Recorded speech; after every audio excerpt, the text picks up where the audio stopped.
अस्सलाम वालेकुम नाज़रीन। आजकल जैसा कि आपको पता है कि बहारिया मकई के फ़ील्ड में आपको अक्सर इस तरह के पौधे नज़र आ रहे होंगे। तो ये शूट फ्लाई का अटैक है। तो आपने इसके लिए जो है किसी भी किस्म का सुंडी मार अद्वियात जो हैं वो आपने इस्तेमाल नहीं करनी।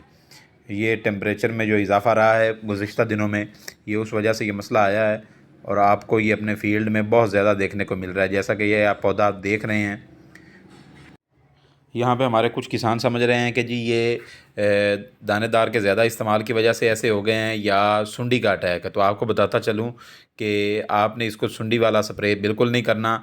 देखें, ये आप पौधा आप देख रहे हैं आपके सामने, इसका हल ये है कि आप इसको या तो बाइफेंथ्रीन या क्लोथिनिडाइन का स्प्रे कर लें। और एक इसको आपको और बताता चलूँ कि इस पौधे को ऊपर से तोड़ के जो है वो आप इसको फेंक दें ताकि आपका जो पौधा है वो नया निकल सके।